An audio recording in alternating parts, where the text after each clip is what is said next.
think he's like dying or something, and the doctor has the paddles, Mm. and he goes like that, and as soon as he does that, the dude's mouth just opens up, Oh. or the Yeah, not mouth, chest opens chest up. opens up as a Eats his- mouth, yeah. and then just bites his hands, and you're like, whoa! And then the dude's head like comes off, and is like, ah! Yeah.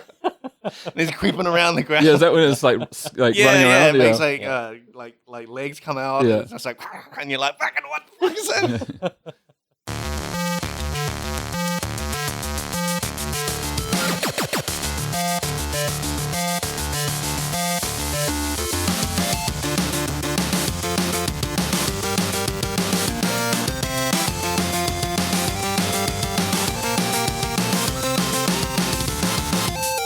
Hey, welcome to Front Seat Gamer. This is episode 137. Nick is not here. He's still with child. Still with child. Still with child. He is with his child, so it's true. But today we're joined by David. Yo. And Sav, of course, is always here. Yo, hey. Welcome, Welcome, David. David. So I guess we'll talk a little bit about like what you've been at GDG for like 6 months now. 8. 8. I think. Yeah. I think going on 9. Do you want to talk about like what you do Yeah. at Granny Gears? Just environment art. It's funny. I actually joined as like a material artist. Oh yeah. Yeah. So I worked on when I first joined. I worked on the Badlands and did like the materials, and then. Man, I don't know, like, I was like, yeah, I want to start, like, just specializing in just materials, Yep. and then I just have the itch for environment art so Yeah. bad, yeah. I was like, oh, man, I wonder, and I just started tinkering with other stuff, and then Yeah. it just led into full environment art again. Yeah. Yeah, we got to talking, and then I find out that you were the props guy at A44. Yeah, And you're yeah. from A44. Yeah. With many years under your belt there. Yeah, about 3, I was like just a couple months shy of 3, I think, when I left. And yeah, I was also working with Decagon Studios while I was at A44 for a while. What did they do? They're like a outsourcing company for props and environments. Oh, cool. Yeah. Yeah, they did some stuff for Godfall. And, Oh, right. Yeah. Yeah, and they also make like asset packs for the Unreal store. Yeah. Yeah, I worked on a project there. I don't know if I can say what one it was, but and then made some stuff for the asset store. Yeah. Yeah, and it's funny when I joined, I think I heard Tom say that you guys had bought some Decagon stuff. I was like, oh man, like it might be the pack I worked Wow. on. They might be already using my asset. Could you tell? Like, did you look at anything? I think we might have talked about this because I remember like you were trying to describe something you'd worked on, and it was like some like bed set basically of like a bed and a table and the chairs and like which is like in the manor. Yeah, I think it was a different. I think it was a different like bed set that you might have. Yeah, I worked on the medieval set. Yeah, but I didn't do very many assets. Oh, okay. Yeah, but yeah, I didn't make the bed and stuff. I Yeah. made like a table and some other stuff. But yeah, unless you guys have a ice cooler or a gas tank thing. Yeah. that's the secret. But we don't talk about those acts. Yeah. Those are don't spoil the future acts. The gas station act. The gas station act. Yeah. Turns out Ray Class is just like a post-apocalyptic thing, and you just walk a little bit out into the desert, and there's just a gas station. Yeah. It's just like a little world frozen in time. Yeah. You go out of there, and it's and then it's just Go a to regular world 7-Eleven, out there. Yeah. So you were at Aurora 44. Yep. And they worked on Ashen. That's what you worked on, right? Yeah, I worked on Ashen, and then we did like a DLC for Ashen, and then there was a following on to working on other stuff. But yeah. That's cool. I remember we talked about Ashen quite a bit. We definitely talked about Did you ever finish it? No, because I'm gonna. Who designs those boss fights, man? You got some beef. Yeah. Because they're Got a bone to pick. I think the final boss fight was rough. Yeah, it is. Only because like it just has to last like 20 to 30 minutes. Oh right? god. Yeah, it's probably my least favorite fight in that game. So like 5-10 minutes in, I'm just like, I'm done. Like I don't have the. You're exhausted. health. You're like mentally exhausted. Yeah, I don't want to deal with that. Man. Yeah. Yeah, the run back as well to the boss is like really long. Yeah. And you're running on these little pathways and I'm so used to it now. Yeah. Like, Yeah. All right. Each mob and like every. Oh, you've got it dialed. Yeah. But yeah, I just gave up. Like I think I gave it like a weekend. Yeah. And then when I failed, I was just like, man, I'll just watch some other guy. Yeah. Yeah. I think we even like play tested that game for like quite a while in office, like weeks, and like all day every day, and I never got good at that last fight. Me and my friend would just throw spears at it like over and over. So we'd like bait it either side of the arena with spears. Right. Yeah. You were just distance. Yeah. Yeah. Oh, I never got close to that thing. Yeah. Yeah. Okay. Yeah. Man, that sucks. Just spears, man. But also, you just don't feel very smart, like chipping away at this thing and doing that same motion. Yeah, like, there isn't like a nice, I guess, move set that it has that you can learn and kind of like finesse. It's just, 20 minutes. Yeah, and then it does that thing where it like runs around the arena. That too. And then it jumps back in the pool. Yeah. There's a big eyeball. I don't know what the eyeball does. Yeah.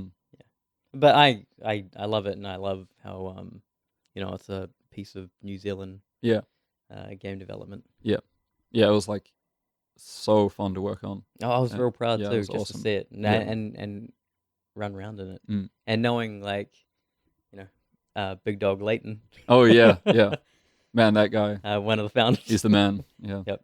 Shout out Leighton. Yeah. He was meant to do like a talk back in GDC, like a NZGDC a couple of years ago.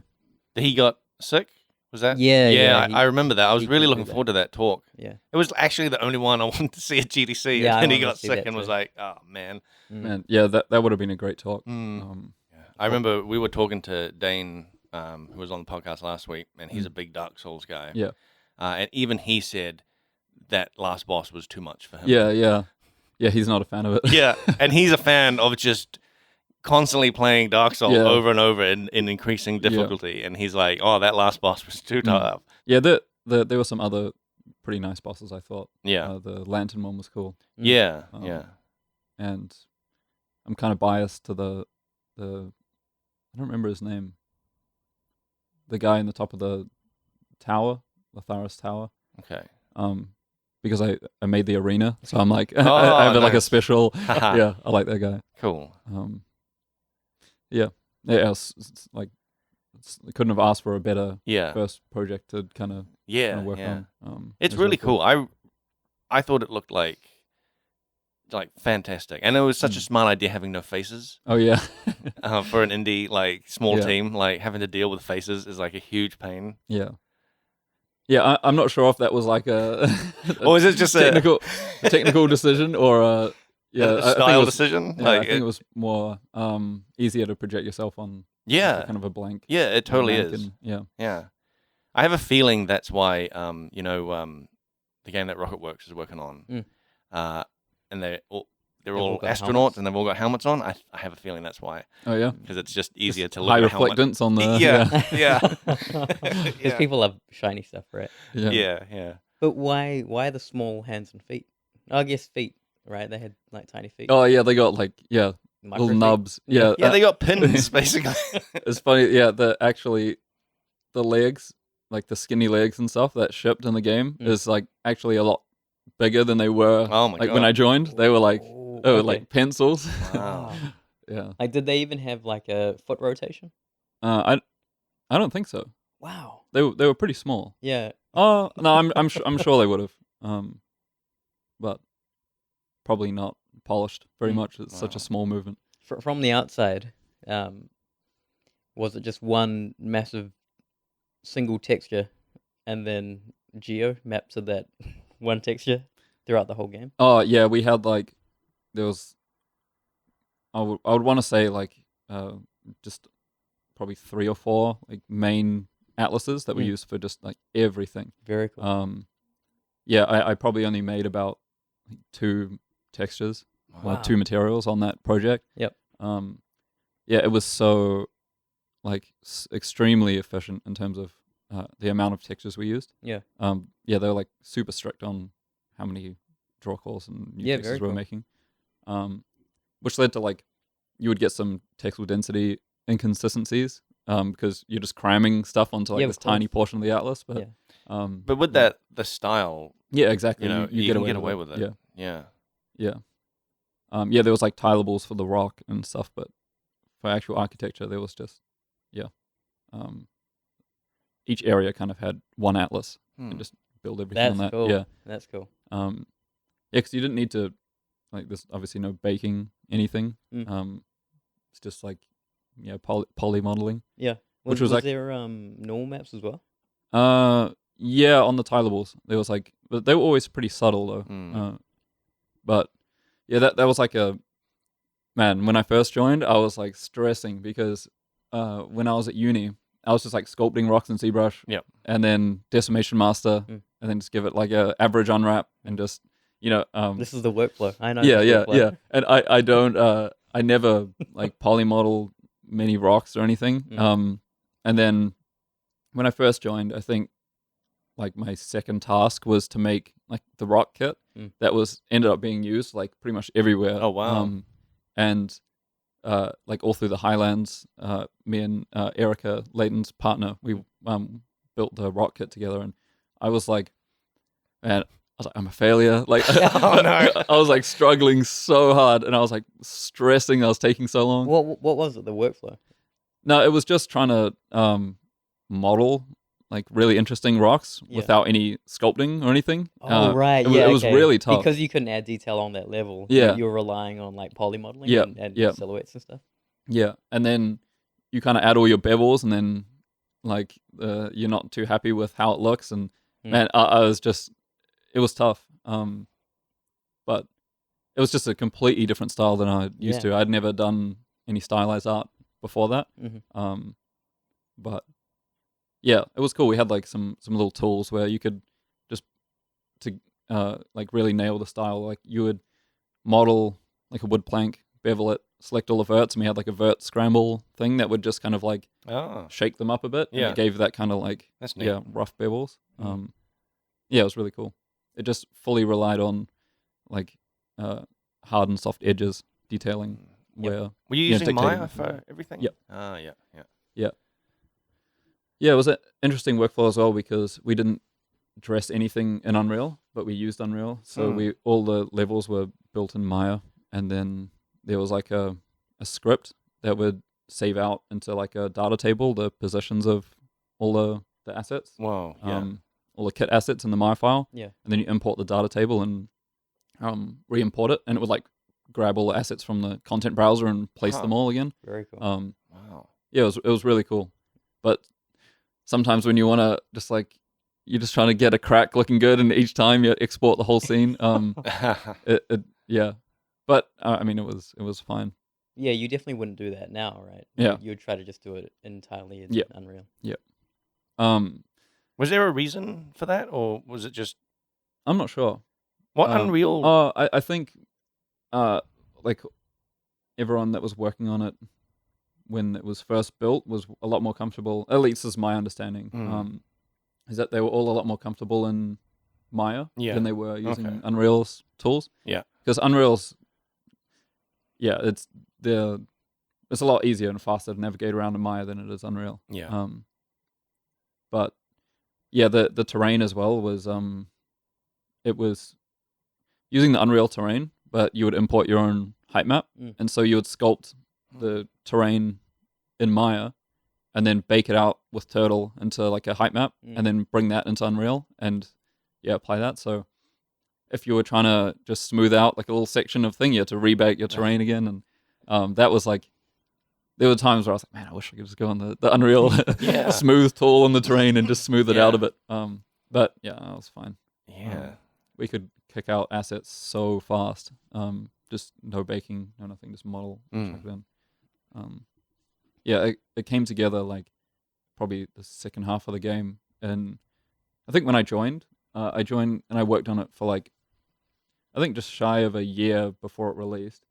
But we actually stopped like environment art production like we moved on to DLC a couple months before it had shipped. Just because you obviously have a cutoff point, but so I probably worked on it for like 8 months maybe. And when I joined, it was just like that first area, and then the Badlandsy area after that. That was like the grey sand. Yeah. And that whole like the fjord where you walk down and the big thing that flies over it, like that was all pretty much grey box. Wow. When I got there, and everything past there hadn't been built. Damn. That's like that's like literally, almost the whole game. Yeah, it's like 65% of the game came together in the last like 8 months. Yeah. Of like a 5-year project. It was crazy how fast it came together. How big was the art team? Environment art, I think, was probably around 10 people. Yeah. So many MDS people there. Right, cool. Yeah. Oh, right. Yeah. It was really cool. It was super fun. Those rocks, how long were you working away at them for? It was probably 2 weeks. Yeah. Maybe 2 weeks. Okay. But you kept going back? Oh, no, that once they were done, they were done. Oh, but wow. I was like, in my head, because I was fresh out of uni, and I see Erica like busting them out like crazy, and I was like, man, that I thought I was like taking so long, and I was like, man, they're gonna give me the boot. After 2 weeks? Yeah. That's my perception. I didn't have a perception of how long things took. Dude, it's so funny because I like so many people that I've talked to that have like started at GGG say the exact same thing. Yeah. When they're like straight out of, MDS or whatever, it's like their first job. They're always like, "Oh, I feel like I'm too slow. I'm gonna get fired." Like that's always like the general kind of fear, I think. Yeah, it's been really interesting transitioning into GGG as well because, working in Unreal and just kind of making something, chucking it in, and without tons of thought of like a reuse, I guess, in terms of like, I've never had to think about making a cliff tile between two things, because we would just have massive cliff rocks that you just like bash, merge them all together. Yeah. So that was my mindset coming into the Badlands. And so when I built that, all the cliffs I made, they were just hanging off the edges of each tile. And when you jam them together, like they would look all right. But then as soon as you swap it with another tile, And so I did a pass on and if they mirrored with themselves, you'd have massive Z fighting. Yeah, exactly. Yeah. So then I did a pass over that, and I just like took the two together and stitched them, made them tile, and I think I remember talking to you when you were doing that, and you were like surprised at how satisfying it was to like have everything like neatly line up perfectly. Dude. And you're just like you can't even see like where it lines up. It's that's the best. Like it's like making a little diorama. Yeah. I'm like, it's so fun. You have like the terrain, and you look in like top view. Yeah. And you got this like detailed little tile, and then it's like a perfect square. Yeah. And it tiles. Yeah. Man, that's some serious satisfaction right there. Yeah. How long did it take you to sort of like get comfortable with tiling like textures? Here? Oh, not textures, assets. Yeah. I don't know. It came to like I didn't struggle too much with it.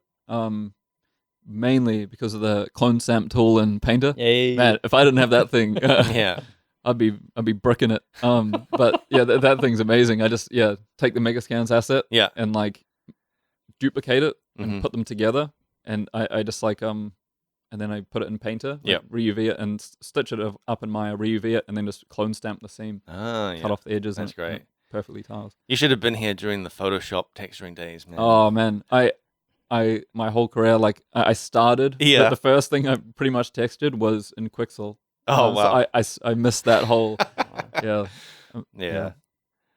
But it's really cool because I'm finding like I'm learning a lot of things from. There's so much valuable info from that period that I just never learned. And then like I find out about it, and I'm like, oh man, this is like some cool new technique. And then I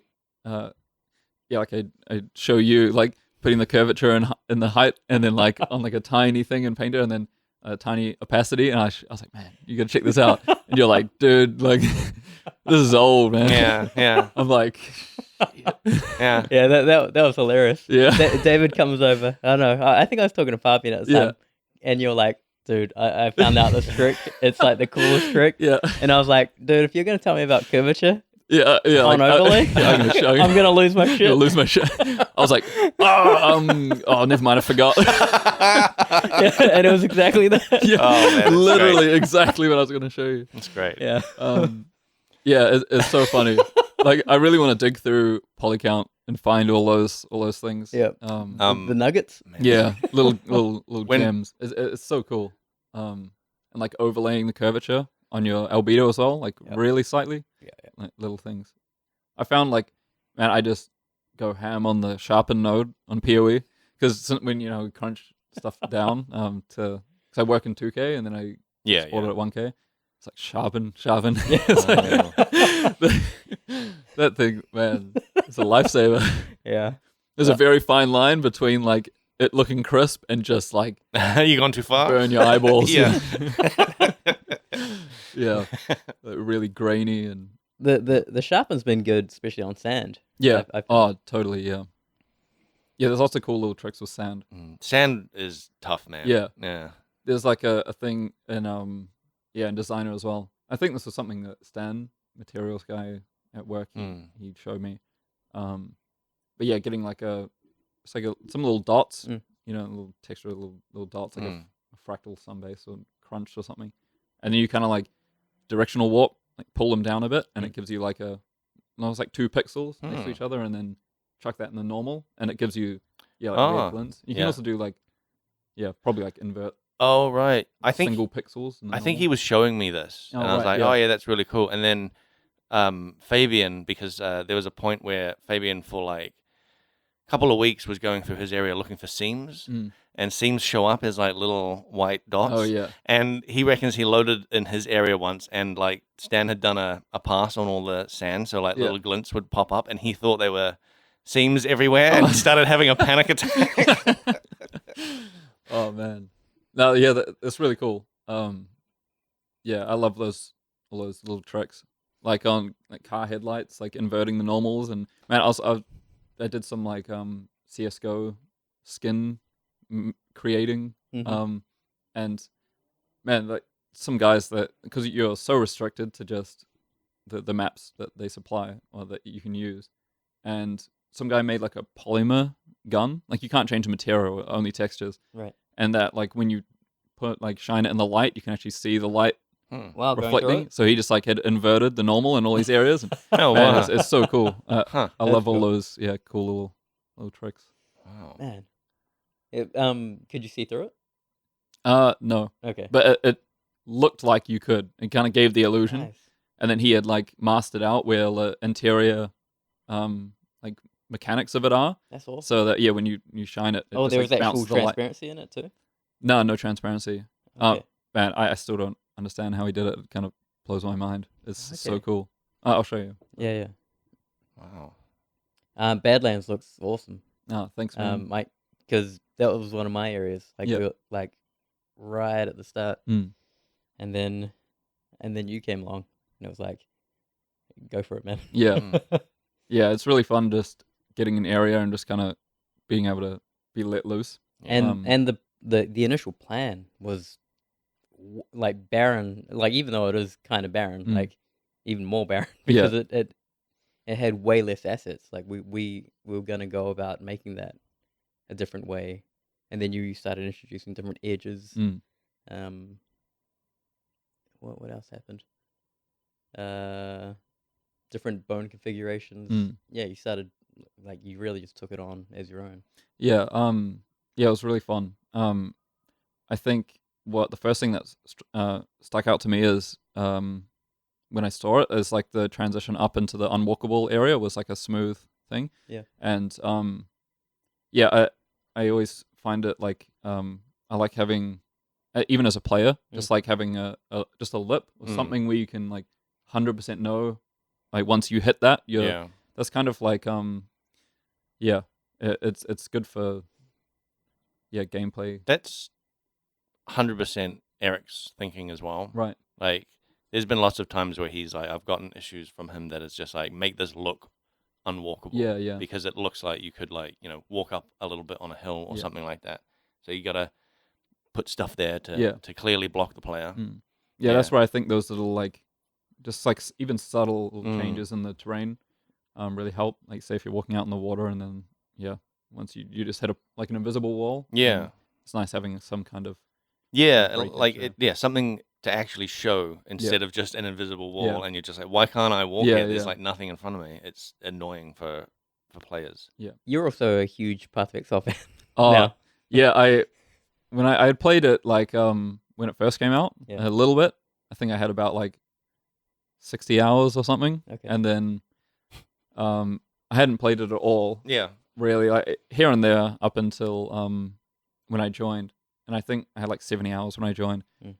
And man, I was like, all right, I'm gonna play through the game, try to like every piece of content, just so I know that like when I'm building anything, I know exactly what it's for and what it is. And it's a slippery slope, man. Like 600 and something hours later. That's insane. Yeah, man. Well, it was Fabian that really like took you under his wing and showed you how to play Path of Exile. I would have been screwed without him. It was every day I would come in and show him items. I'm like, okay, like, is this any good? Is this good? Yeah. Like, he's like, trash. Yeah. Stop picking these things up. I'm like, And I think when I first joined, I was running around like I had like a mission where I wanted to collect every single unique. Yep. And I was like picking every single one of them up, and then now I'm just like, I don't pick anything up unless it's like actually worth something. Wow. But yeah, I managed to almost do everything. Yeah. I think the only thing I haven't done is the Maven fight because I keep failing the memory game. Right. I don't know what it is. Like, I just my brain just I'm like, okay, like left, up, right, left, up, and then my brain goes. Is it just panic? And I'm like, what? I just can't do it. Is it just panic or something? I think so. Yeah. I can do it when there's 3. As soon as there's 5 or 7, I'm like, man. Oh man, that's rough. It's my brain just won't work. I didn't even know that's how it worked. It was a Simon Says type thing. Yeah, there's like the area splits into 3, and then it flashes like this, and then you got to run on each one. But as you do that, like this ball expands from the middle. It's panic, man. It's giving you. And then there's other stuff flying in the arena, and even if you solve it correctly, and you're standing in the ball, like that spreads out, it'll just one shot you. Yeah. So you have to be around the outside, and like, man, it's like it's a lot anxiety central. It's a lot to try to like get keep in your brain. Yeah, Holy. I get frustrated just at like labyrinth traps that are like not traps, but the puzzles that you have to like step on certain things or like rotate certain things. Yeah,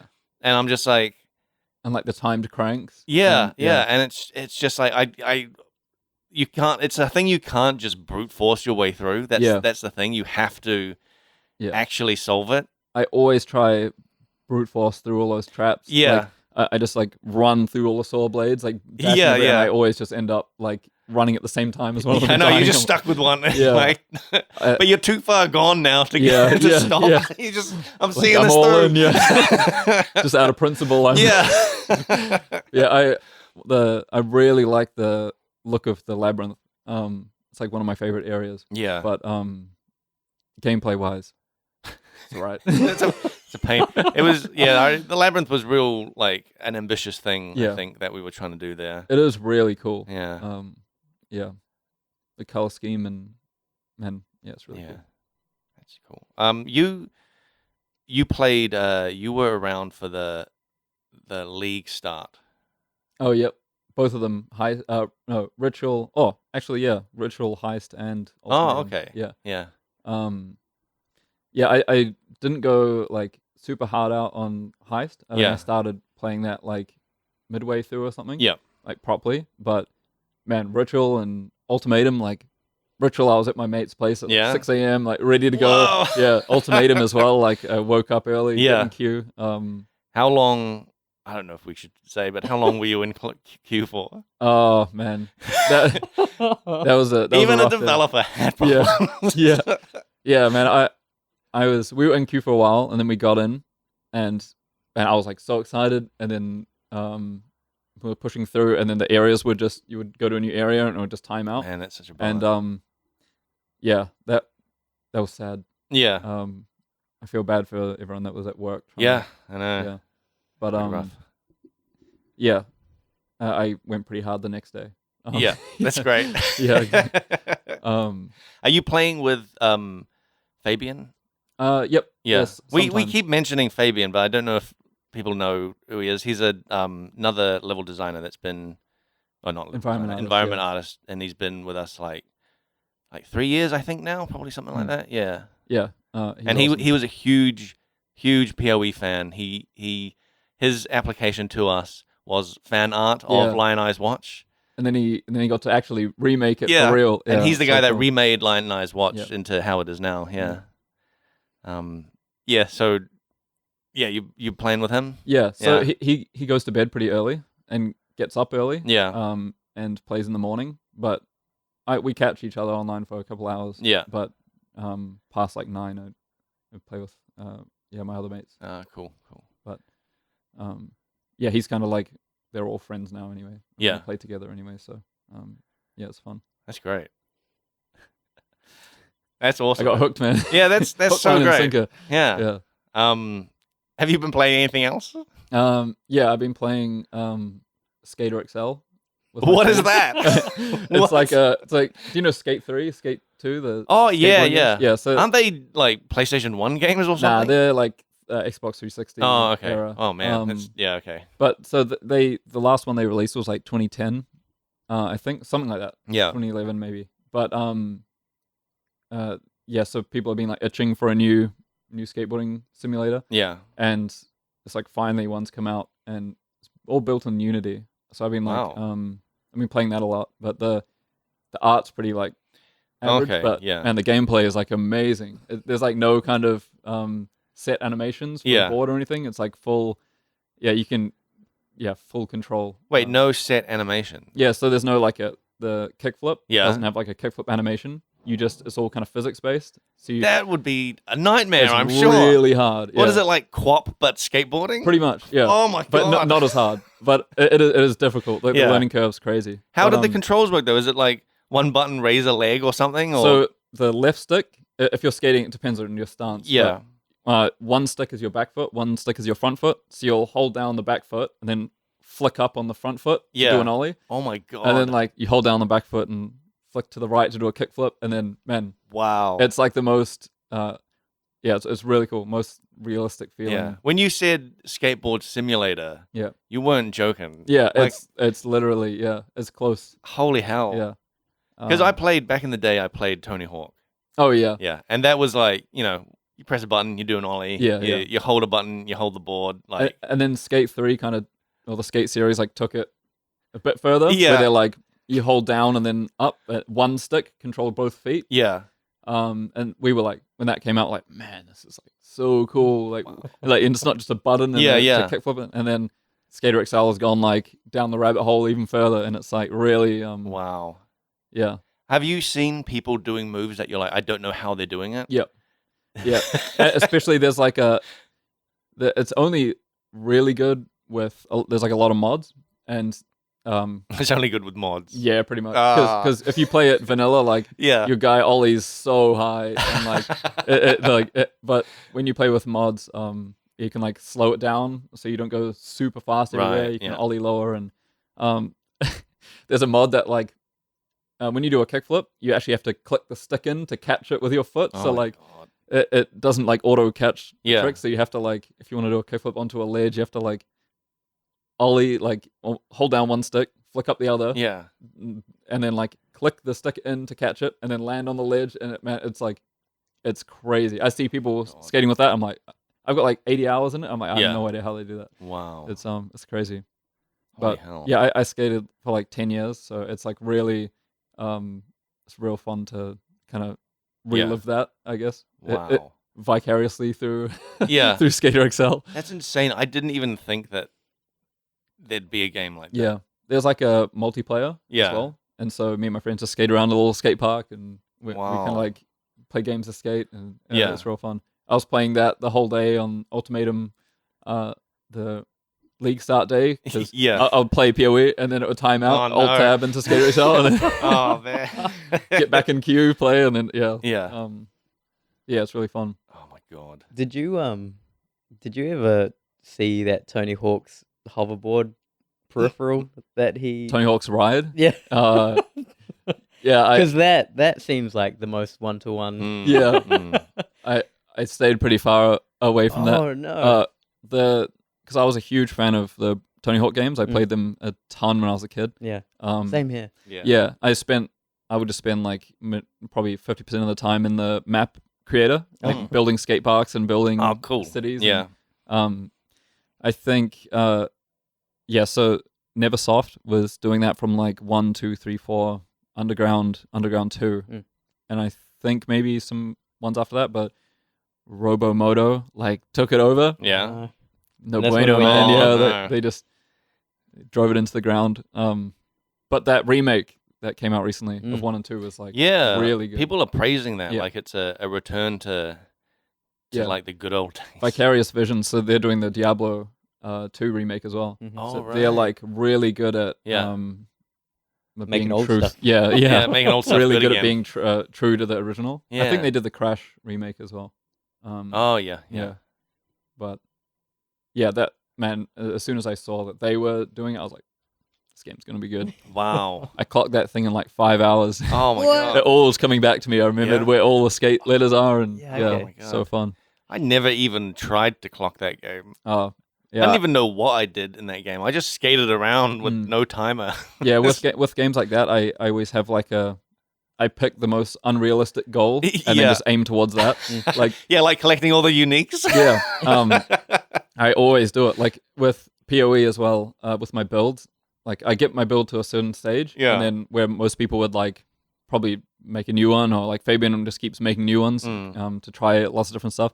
I pick one, and even if I'm not like that huge on how the build feels, I'm invested. And then like my last league, I put like probably like 50 to 70 exalts into my gear. Like I just everything I found, I was like, all right, like start with like a 10x bow, and I was like, I need to save for this, and I get that, and I'm like, okay, then the gloves, and then and whenever I get the build guide, I click like go to the most gear, like the highest expensive gear version, and it's like caption, you do not need this, and I'm like, I need it. Oh my god. So I find the in-game way more fun than the campaign. So it's like, once I've gotten a character to maps, I'd rather just respec it if I have the currency. If I need to. Than make a new character that's going to be. I just like my friend does that like a ton. Like he keeps pretty much, he'll get to maps and then just see how it feels, and then just remake a new one. And that's because that's a huge time investment. I think. A lot of that you can get it down pretty quick, but it's still like I want the majority of my time in maps as opposed to the campaign. That's the thing. Like I think like the hardcore PoE character players, they seem to have gotten over that. Like I don't want to spend all my time redoing stuff. Going through content I've already done like 100 times. They just are like, reroll, boom, go through, it's fine. Like, because I'm kind of the same as like I basically have one character that I've played for like years because I don't want to go through the stuff I've already done. I know like people like I remember talking to Mark too, where that's what he would do, and he would play hardcore, and I remember him telling me this was years ago. He'd like gotten some character to like 80 something, super high, and then died on hardcore, and then he's like, damn. I'll re-roll another one. Oh, dude, that's... And then he's just like, a couple days later, he's back, like, or like a week or something later, he's like back to where he was. And it's just like, I couldn't do that. I'd be shattered. Like, I've just lost this character. Like, that's why I don't play hardcore anymore, because I play so cautiously that it's not fun. I played, I don't know why we did it, but the 2 times I've played with like some of my friends, that don't play the game. We're like, let's all play together, and then we always play hardcore for some reason. Yeah. And then one of us dies. Yeah. And then it's That's like, it, man. and then we're just like, oh, Yeah. guess we're not playing. Yeah. And I'm like, why don't we play standard? That's what me and my friends did as well. Yeah. It's like we started off in hardcore, and then very quickly someone died. Yeah. And then we were just like, okay, make a new character. We hadn't gotten that far, and we're like, okay, make a new character, and then they can like catch up. Yeah. Never caught up, and it was just like, this is a disaster. Like everyone's playing at like different times, and it's no good. The most recent time that happened, I saw all my friends like they were like starting to play it. Yeah. Like that they had already gotten like, I think up to like Act 2 maybe. Right. Yeah. And I was like, this is before. I think when I had just joined or something, so I was pretty noob. But I was like, oh, like, yo guys, I'll boost ahead. Yeah. Like, I'll make a new character and I'll catch up to you guys real quick. Spent the whole night like grinding to get this, like quickly catch them up. Yeah. Finally got to where they were up to. This is in hardcore. Oh. And then they were all waiting in the town. Someone was crafting something. I was like, I'm like 5% off of the next level. I'm just going to go quickly kill some mobs. Walked out, just insta-died. I was like, my God. okay, I was like, because I had only just caught up. I joined Discord and I was like, all right, later guys. Like, oh my God. Character's dead. Oh my God. Yeah. That's a nightmare. Hardcore's rough. Yeah. Oh yeah. It like I like the like added stress of hardcore, but I also just end up feeling like way too precious over my character, and I like play. I remember playing through. I basically would grind every area like 3 or 4 times to make sure I've leveled up enough to be safe to go on to the next area. Like, I do really want to make a hardcore, a hardcore character, but I'm just too stubborn when I play. That like when I was playing this build, I was the Inquisitor. I was like, at one point, I was like, man, why do I keep dying? And I looked at my resistances. Yeah. My cold resistance was 0. Oh, I was like, instead of going back to town and like crafting it up, I just kept pushing, Just keep kept dying. And I was like, that's the worst, man. I don't know why. Worst. I was like, I could have just gone through this. God. Yeah, I just died every mob, but I just get through it anyway. God. Until I hit a point, then I'm like, all right, fine, I'll go back. But man, hardcore made because I did a delve run in hardcore, and it was the most terrifying thing because everything's just the darkness wants to kill you. Yeah, there's monsters just everywhere that are just like attacking you. You can't just stand. Yeah. There's nowhere safe. It's you can very very easily die in that. Like. Yeah, it just made me not want to do Delve as a hardcore character. Yeah, there's something about Delve. I just seem to get one-shotted a lot in Delve. Delve's tough. I really like Delve. Yeah, it's but really cool. yeah. Well, when I'm playing now, like I'm just playing on standard. And I get annoyed because like I don't find enough soul fight. To continue my delve runs, and I really enjoy the delve runs. Yeah, that happened in Ritual. I was going for the 36 challenges to get the hideout, and one of them was like get to delve 250. Oh yeah. And man, I would just be like buying the scarabs, putting them with my maps to get the soul fight, run a whole bunch of those, collect it up to full, and then get through like 10 or 15 levels and go back. And I think I only ever found enough to do like 2 nodes. Yeah. And I'll be like, and I'll just like do 2 nodes, and then it's like, well, that's it. I gotta go back to the campaign and hope I find more. Yeah, I only really start delving once I've in maps. Yeah, find a bunch. I just want to do it as soon as I can. Yeah, right. I really do like it. I liked Delvely. I liked working on it. I liked the whole idea of it. Like, it's just cool. I think. Yeah, it's super cool mechanic. Yeah. Yeah. Sav, you been playing anything? Yeah. Yeah? Yep. Me and David have been playing It Takes Two. Oh, Not together. Not together, but yeah. What's that? It's a really awesome co-op game. Yeah. But I think I'm way further along in it than you are. Yeah, I've only done the first 2 bosses. Yeah. So, man, have you... I've never heard of this. Yeah, it's like... the guys that made Brothers, I forgot the name of the developer. Hazelight? Yeah. They also made Brothers that where you're playing as the 2 guys and it's and they did a Way Out, the prison one as well. Yeah. So, okay. Yeah. That came in after, and then this is their latest game. Yeah. And it's really cool. You can do the whole friend pass thing. I've been playing that like a few hours each week. Oh wow. Yeah, so me and a mate have been trying to get through that. Just really enjoying it, the amount of shit talking and like because you have to like cooperate with them in order to progress. And so there's a lot of like I'll just run off and just be like, dude, where the hell are you? And he's like, you have to come back. And, like, man. Like that's a puzzle, and you just left me. You just ran dead. Yeah. I was playing with my partner, and like a lot of them, like you pull a lever, and then they all like, get catapulted and do the fun part. Yeah, you know? yeah. And I found myself the whole time I was the one like running around setting it up so she could like do the fun bit, and then I was like, all right, like. Give me some action. I want to be flying around this map. But yeah, it's fun being the one platforming when the other person is setting it up, you know? Yeah. Doing all the work. Yeah. That's so cool. Well, so what is this game? What are you doing? Puzzles. It's just puzzles? Whole bunch What's of the puzzles. like theme of it, or like? It's pretty dark. Yeah. Actually. Well, it's a couple about to divorce. Basically. Oh god. Yeah. So it's that theme. But yeah, you get shrunken down into these possessed dolls. Yeah. Oh whoa. Yeah, the mum and dad get turned into these little like toy dolls. Okay. And then So it's like Little Big Planet. Yeah. Kind of like aesthetic wise a little bit. Yeah. The puzzles are really cool. And it'll change like genre like throughout the whole game. Huh. I've seen fighting game in it. I've seen ARPG. Whoa. Did a snail race the other day. Yeah, it's really cool. Wow. You like kind of walk through like it'll be set in like a garage or something. Yeah. And you fight like a toolbox and like a Oh, vacuum okay. cleaner. Oh my god. It's really cool.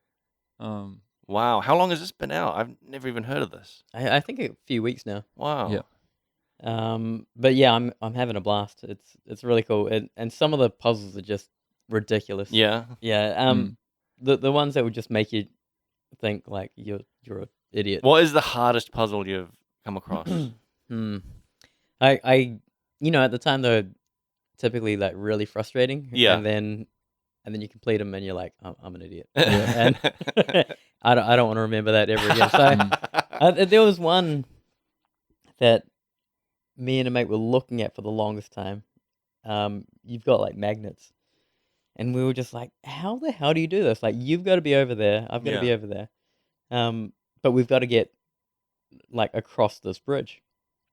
And we completed it. And, yeah, we were just like, you freaking idiot. Because it just took one of us to stand on this other side. Oh, no. Oh, no. That's all it Yeah. took. Yeah. And we were, like, just looking at it, like, pulling the bridge back and forth. Oh, and all my this God. kind of You're stuff. thinking it's way more complicated than it actually is. Yeah. I both like and hate puzzles like that, where you're overthinking it so much, and then when you see the solution, you're just like, I'm an idiot. Like, Yeah. So it's got so many of those moments. Yeah. Yeah. And I just love it. Yeah. I'm actually not like huge on puzzles in games. Like even when I was playing Uncharted and stuff, I always hated the puzzles. Oh yeah. Yeah, I don't know why. Man. But It Takes Two is like 100% puzzles. But Yeah. I'm still really enjoying it. Yeah. But it's I think it's just the co-op aspect of it makes it more fun. Like you're both trying to work something Did out. you do the whack-a-mole thing? No. You know the one I'm talking about? Oh yeah. That was so funny. So they've got these mini games as well, and you'll just come across them. Yeah. And one of you is like in the whack-a-mole scenario, one of you is the mole, right? And you're just standing on this thing, and the other one is the one with the mallet. That's And you have to hold like you have to push the direction to like smack. Oh, and then wow. someone like pops up. Yeah. And it's just so challenging. Are you man. is one person controlling where they pop up? Yeah, you're the mole. So they're I okay. was the mole in that situation. Yeah. And you're just like Yeah. popping out through different holes. and That then seems this like other- just a fun game in general. Yeah, it like, is. why- It's really good. Dude. Yeah. So they've got a whole bunch of those just littered throughout the game. That's cool. Mm. And the snail race was one of them. Yeah. But yeah, we went through and looked at like the list, and yeah, there's like half of the mini games that we just didn't even discover. Whoa. But yeah, I'm loving it. Yeah. I think we're like towards the end of the game. Yeah. Is right it now. is it pretty linear? Yeah. Yeah. It's definitely linear. Because I guess like Brothers was pretty linear as well. Yep. Yeah. Yeah. Man, would have been a fun game to work on as well. Yeah. Building all like this giant kids' toys around the place. And, Yeah, that's cool. there's like a ball pit level, and it would have been would have been real fun. Wow. Is that how you look at video games? Yeah, dude. I always look at them. I'm like, man, wish I worked on that. Yeah. That I made that ball pit. Yeah, that one especially. Like, yeah. What you mean? Like you just go into Maya and go create primitive ball, put a color on it, and then that's it. Yeah. Duplicate 50,000 times, and then you go decimate. yeah. Decimation Master, a spare, auto unwrap. Yeah. Man, yeah, but that would have been real fun because like you have these big props that usually for any other game you wouldn't put a lot of detail into them. Oh yeah, for sure. But since they're so big in the level, you would be putting all these little scratches, and it would be like each big piece would be more of like an art station piece. You know how an art station you go super ham on the roughness and all the storytelling bits from where people have been holding it, but in most games you don't have the time for that. But they're like such key pieces that you would get to spend all that time on that.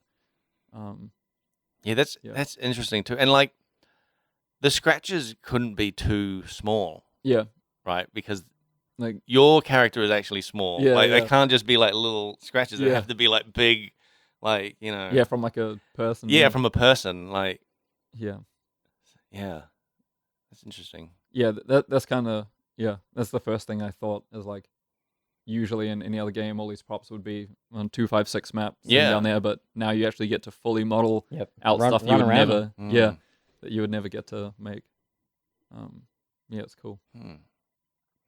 There are some like, and I might be spoiling some stuff, but there's this just like dark stuff. Like you have to like murder this thing at one point. Yeah. And you're like, this was not like a good plan. Like, but you're doing it anyway. Yeah.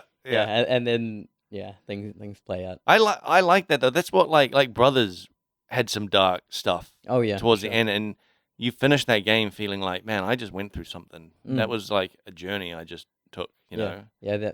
That's it really kicked me, man. Yeah, it was. That game. It's one of those games that I still think about, like, because I'm like, man, that like I don't really remember the puzzles all that much. Yeah. But it's just that final act. That final act that you're like, holy hell, like. And it's a short game. It was like 4 hours or something. Yeah. I recommend that game. Yeah. Sure. Have you guys played Soma? No. What's that? From I think it's the Frictional Games, the people that did Amnesia. Oh, okay. But it's like set in the bottom of the sea. Yeah, I think I've heard of it, but I have not played it. Man, that is like that's pretty gnarly. Yeah. Like the kind of themes, not like it makes you like think like, man, like you would not want to be this guy. Like I kind of are you gonna play it? Because I'm probably not gonna play it. You can spoil it. Yeah, all right. Spoiler alert. So yeah, you are in this car crash in the game, and then you wake up as like you think you've had this operation. Yeah, that they're doing this kind of brain thing on you. Oh, but God. Really they've like duplicated your like memory, kind of like your brain almost on like a USB. Oh my God. And they like they put you like you just wake up in the bottom of the sea. Yeah. And you're like kind of in this robot shell, but you don't know the whole time. You think you're just like human still walking there. Yeah. But you're just actually playing as this guy's like duplicated conscience. And then like you find a dive suit because you have to go right down to the bottom. And you take your chip out and like you put it, or something happens, you transfer your chip into the other like into the dive suit. This is after you found out you're a robot or whatever. But like you then you're sitting as the other character and you see yourself standing there and he's like hey, like, switch me off, you know, because like if you don't like kind of terminate him, he can't kill himself. He's just going to be sitting there. Oh God. Like, because since he's in a robot, you know, his conscience is just like, he's just alive there. And he's stuck at the bottom of the ocean. But like, like you'll walk in these little hallways and you'll just see people, like their robot body has died, but they're still alive. And they've been there for years and years and years. They can't do anything. Yeah. They're just sitting there. And it's like, that's one of those games. It's really gnarly. Yeah. But yeah, it's really cool. Yeah, it's one of those ones where after you've played it, you're like, you just think about it for a while. It was the first game like that I was really like, man, that's so gnarly. Does it have like horror elements? Yeah. It's a horror game. Yeah. I'll never play. Yeah. Screw that. Yeah. Is that I remember hearing about some game that demo at like one of the E3s that it had a VR like headset, but it completely enclosed you. Like, oh man, it was an underwater thing, and it completely enclosed you and like made you actually feel like you were that's horrible, like trapped underwater, basically in a like confined. In a diving bell. Yeah, and people, I remember hearing like on podcasts people talking about it, like they tried it and they were like in there for like, I don't know, 2 minutes, and they're just like, I can't do it, like because it's just, and because the the game is so like oppressive or something, you just start panicking. Yeah. Like your body thinks it's like trapped underwater. It's like that's starting to like go from a game to like some kind of a torture device. Like if you go home and do that after a long day's work. It's my god, like I don't know who's relaxing playing weird, a game like that, being like, I'm gonna like pretend, I'm gonna like simulate suffocation to myself like, after work. You ain't playing a game anymore. Yeah, that sounds nuts. That's cool. I do remember hearing about that game like quite a few years ago. Yeah, it's really good. Do you think why did they do it underwater? I don't know. I think it's more. I think it's more oppressive because it's like the most inhospitable environment for humans to be in. Yeah. Like you literally can't live. Yeah. Okay. But okay. Yeah, my mind just goes. So there was like a morgue of just dead bodies. Sort of, yeah. It was like some research facility that's like really like it was like post-apocalyptic, kind of like end of the world kind of thing. Yeah. Everyone's kind of died, but your like the people's brains that are being backed up are still like still in these machines, and they're kind of like like you'll see this drone in the sea, and you're walking like trying to get from station to station, and it like chases you, and it's like yelling and screaming at you in like a normal person's voice because it's like got their kind of brain in it. You know? Wow. So, and like these things, I guess they can't switch themselves off and they can't die. Man. So they don't sleep. They don't do anything. They're just people that are stuck in these robots. And they can't move perpetually. It sounds like a Black Mirror thing. Yeah, it is. It's very Black Mirror. Yeah. You can also play it on like safe mode, so nothing can kill you. But you just get to experience the story, and you don't really, because man, there's moments in there where you get chased down a hallway, you got to turn around and quickly shut a door, and it's pretty freaky. Everything's out to kill you. Yeah. Man. Yeah. I've not really played any horror games. I don't think I've ever played any horror. I got scared enough playing Firewatch. Oh man. Firewatch? Yeah, there was a part where like you're just walking around, and I was like, "Fucking something's gonna jump out at me." Yeah, a toad. Yeah. No, that was like I enjoyed Firewatch, but it started getting to a point where it was like it started getting quite creepy when the guy was like looking like stalking you. And I was like, oh, here we go. Yeah, I know, right? And then it kind of just fizzled out. For me. I liked that it fizzled out though. Like I mean that was an intention, right? Definitely. Because it was just meant to be like. Yeah, it wasn't that. It was like nothing really. And it was just you being isolated, freaking yourself out. I get why people liked the fizzle. Yeah. But for me, it was, I just wanted something like crazy to happen, you know? I was like, man, I've been building up this whole time. There should be a mod where there is a monster. Yeah. There is a serial killer. Yeah. Something crawls out the cave. Yeah. Yeah. Yeah, I went through a little phase when I was at uni of playing like tons of horror games with my friends. Yeah. And I started again recently. Like we've been playing, just like looking for the like just worst games on Steam that are horror games. Oh yeah. And just playing them like Lunch Lady, like Creepy Auntie. These like weird games. Yeah. But they're like they're just obviously made by like one person with like asset store stuff. Yeah. But man, they're just hilarious. Like. Oh, just running around screaming. It's so funny. You playing the Five Nights at Freddy's? Yeah, I did. Yeah. I played this one. It was like a mod because I was downloading heaps from itch.io and play those. And it was like it felt like Pac-Man. Yeah. It was like a 3D FPS Pac-Man, but you're being chased by the Five Nights at Freddy thing. Oh my god! And you have to run around and collect a certain amount of coins. That's actually pretty cool. And you can hear it like stomping behind you. Yeah, that was fun. Man, I don't know. Those games, like no other game makes me feel that kind of emotion. Yeah. I love that Being feeling chased. of when you're like just freaked out with your friends. Are you gonna? So I've seen clips of the new Resident Evil. Yeah. Are you gonna get that? Probably. Because that looks like a game where you're being chased by a giant vampire lady. I mean, I don't. That's not the whole reason I play it. To get chased. Just get chased. But I played Resident Evil 7, but it got to a point where I was like, I got too scary. Because aren't you getting chased by a big guy in that as well? Yeah. Yeah, I think there is a pattern. Yeah. Yeah, probably. Yeah. Yeah, I'll probably check out Village.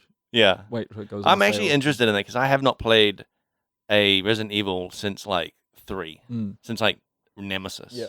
Like I got the remake of 2. Yeah. My friends got it for me, and man, I was playing that, and like, I don't know. Yeah. A bit too much, like walking around looking. Yeah. I get like once I can't find something after a certain amount of time, I'm like, Yeah. But that's what that game was, man. I remember it. I remember.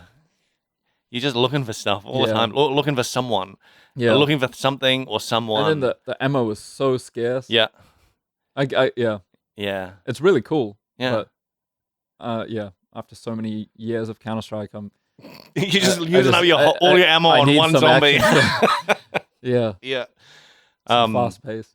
Is Resident Evil even about zombies anymore? Is it even connected to those early games? I don't think so. Because like the last Resident Evil, it was like a hillbilly thing, and you're like, that's not even. Is it just the name? Is it just like I don't know? Yeah, because they went full like FPS. Yeah, and everything. Yeah. Interesting. I actually think I might get that. It does look quite good. Sav will pass. Yeah, I'm gonna pass. Yeah, I can't play those games. The last one I played was Inside. That was right. Oh, dude, that's a good game. Yeah, that was my scary game. Man. And mate wanted me to play is it Little Nightmares or something? Right. Oh, yeah. I heard that's pretty good. Yeah. He screenshotted an image of one of the monsters in it, and I was like, no. Yeah. Was that to try to entice you to play? He was just like, hey, check this out. Yeah. Hey, check this out. You should play this game. You're like, no. No, we just have this chat of like sharing random stuff, and he just posted that, and he was like, look at this freaking thing, and I was like, nah, man. Oh my god, can't deal with this. Yeah, I think VR is a good potential for horror. Yeah, I got a Quest. Yeah, but I haven't played any horror games on it yet. Oh man, I played some Half-Life Alyx. Yeah. Even that's pretty freaky. The little head crabs and you said the head crabs and stuff, and you can like actually move your head and dodge. Yeah, you can like duck, and the thing flies over your head. That's cool. It's cool. And all the guns you find, you actually have to remember how to reload them all, and you find yourself in a fight, and like you run out of ammo, pull out a different gun, and you're like, you shoot it, run out of ammo, and you're like, how do I reload this one? And you're like, shit. This thing's like slowly creeping towards you, and you're just like, Can you throw the gun at them?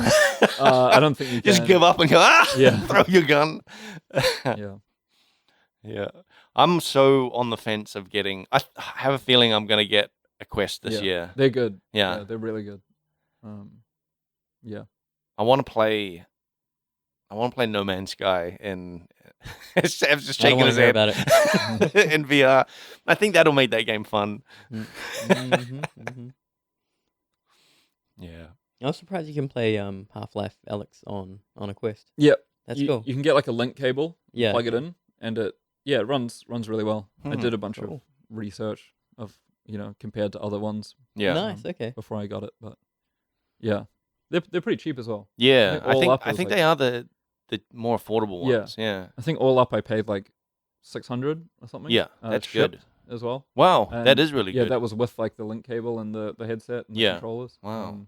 Yeah, because I looked not too long ago, and like so many of the others are just like over $1,000 easy. I don't think I think Quest is like definitely the best bang for your buck. Especially if it's like wireless as well. Yeah, you don't need like the big Vive stands, and you just like draw out a space on the ground. Yeah.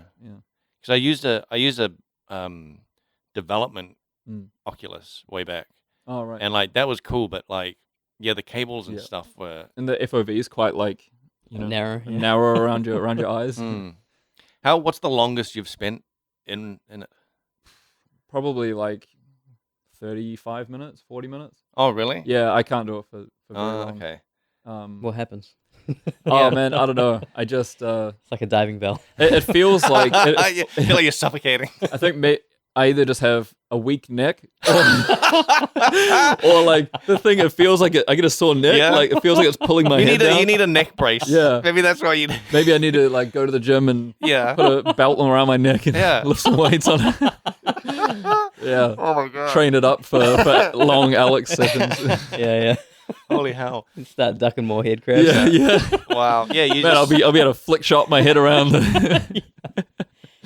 Oh my god. Have you tried sculpting in Quest? No. I want to though. Man, yeah, that's why I'd want to pick it up. Yeah. But I'm too scared. I'd be keen to like actually make environments that I can walk around in.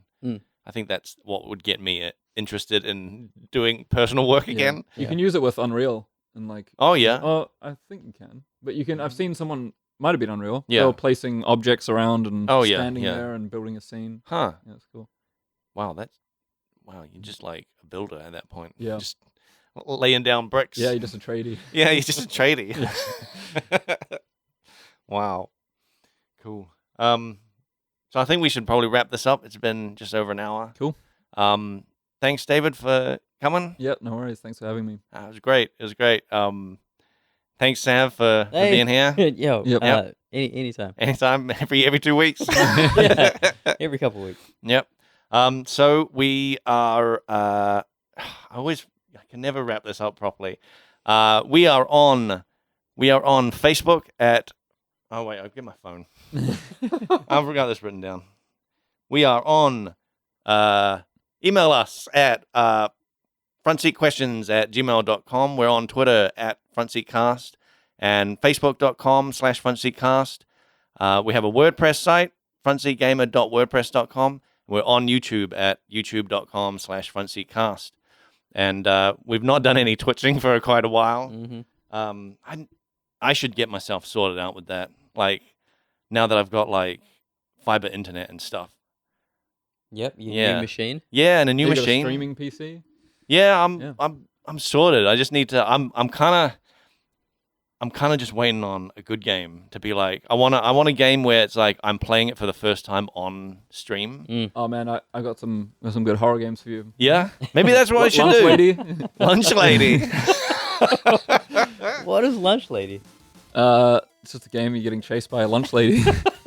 Yeah, it's pretty horrifying. Okay, but you never see it because you're running the other way. Nah, you'll see it when it catches you and jump scares you. Oh my goodness. Yeah.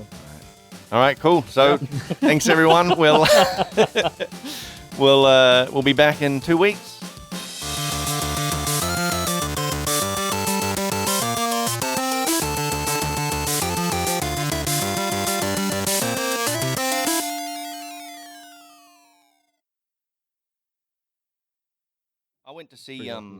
I went to see Mortal Kombat during the week. Yeah. Cool. Packed cinema. Wait, it came out during the week? Yeah. I thought it came out yesterday. No, it came out during the week. I saw it on Thursday. What? Didn't it come out on Thursday though? Yeah, I think it came out on Thursday. Fucking gay. Was it good? Yeah. What do you mean yesterday? Yesterday was Friday. Yeah, sorry. I mean, that's close. Like, but during the week, I start to think like, Well, you know, what is that? Tuesday, Wednesday? So yeah, during the week. not a release. You know, it came out this week is what I'm trying. to say. Yeah. On a Thursday. It came out during the week. Yeah. But you were saying, yeah, I got the impression that you saw it before it was released. Okay. No. You guys play much Mortal Kombat? Dude, I hardly played much at all. I only played it when I went around to like a mate's place who had it. So what was it like watching the movie? If you don't, I mean, I knew the stuff. Oh, you knew. I knew it. Wait, don't they have like new guys? Yeah, there's the main guy is like a brand new guy for the movie. Mm-hmm. Yeah. What's his name? I can't remember. is Aaron Black in the movie? Well, who's that? I don't know. As a dude that we used to play on Fridays at 8 and I would always just play Aaron Black, and he's like, he just has a low kick and a high kick, and I don't know. There were lots of low kicks. It was just like mind game central. Yeah. Because you just do like the low, and then the low again, and they're like, okay, he's gonna do a high now. You just go low again. Yeah. So if they're standing, you can low kick them, but if they crouch, you can high kick them. Oh my God. And so like you just kind of, it's just like the guessing What game. a horrible game. I would always just play Aaron Black. No, they had. I think this was more like Mortal Kombat 1 kind of thing. Right. Oh, cool. It had- Okay. So it Aaron had must the- be a new guy. Yeah, it had like the classic. So it had like Sub-Zero and Scorpion. Right. And So who was the new? there was a new guy that was just for the movie. I find that pretty weird. Yeah, they worked him in to be like he's Scorpion's like ancient descendant, Right. and he's got the Scorpion blood, basically. Right. Yeah, but he Man, spends most of the movie just getting beat up. That's like making a Pokemon movie and just chucking a random new new Pokemon? into Yeah. the movie. Being The like, fourth starter. this is Pikachu's ancient descendant. Yeah, it was pretty good. That the you know Kano? Do you know that character? He's like I an only know Aussie Aaron guy. Black. He's like an Aussie guy. He was like really great comic relief Yeah. because he was just like the most stereotypical Australian guy. Yeah. He was great. Yeah, it was all right. It was an all right movie. I enjoyed it. I mean, 100 times better than the original. Really? Yeah. Oh, I never saw that. But what was cool though was like at the very end. Do you remember Goro? Yeah. Yeah, shit. Was that the guy with heaps of arms? Yeah. Yeah. Not heaps, just four. Just so many arms. Fuck. Arms out of his leg. Yeah. He's in it. Yeah, no, I know. He's got like a he features in like the trailer. Yeah. Oh, all right. He I was thinking while I was watching it because I remember the Goro from the original movie. That's what I'm trying yeah, to. and he's like he's a big puppet man, right? In this, he's just standard CGI character. Mm-hmm. Somehow, I'm less impressed. I'm just like that's just a standard. I've seen this guy in every movie because he just looks like fantasy monster. Right. Is it like? But when he was the puppet, for some reason, it was like, whoa, like more. Yeah. Even though the puppet didn't even look that good, it's still like the fact that they made it makes me go, damn. Okay. Is it like one of those things where with the Thing, how it was all animatronics, and then they remade it 3D Yeah. and it just loses the effect? Yeah, I think it was a thing like that. Yeah. Yeah. I watched The Blob not too long ago. Have you seen that? No. That's amazing. It's like all practical effects, and it's like The Thing, but it's just all these awesome Right. practical effects. And it's No, like I haven't seen it. I'm surprised they haven't tried to remake that because it seems perfect for a remake because it's just a blob that just blobs around. Not Flubber, is it? Not Flubber. Wait. The Blob, 1958. Not 1958. Not that one. Beware the Blob. Is that the one? It was from the 80s. This one's 1972. I don't know if it was from the 70s. Maybe it was. I thought it was just called The Blob. No, the 1958 one is Yeah, it's called the Blob. the 1958 one is Oh wait, there is one. Yeah, 1988. Oh yeah, that'll be it. Yeah, Yeah. it's called the Blob. The 50s one was like one of those like corny as like bad sci-fi kind of things. Right. Like the swamp creature. Yeah. Like, Yeah. And the Thing was also the same. Like there was a movie in the 50s called like The Thing from Outer Space. Yeah. And then in the 80s or 70s, they remade it into John Carpenter's The Thing. So John Carpenter just took the story, remade it. Yeah. Right. Just remade it better. Oh. Yeah. I don't know. this remake thing has been going on for. Oh yeah. People are like, Yeah, they're just remaking stuff, but it's like, no man, we've been remaking stuff from the beginning.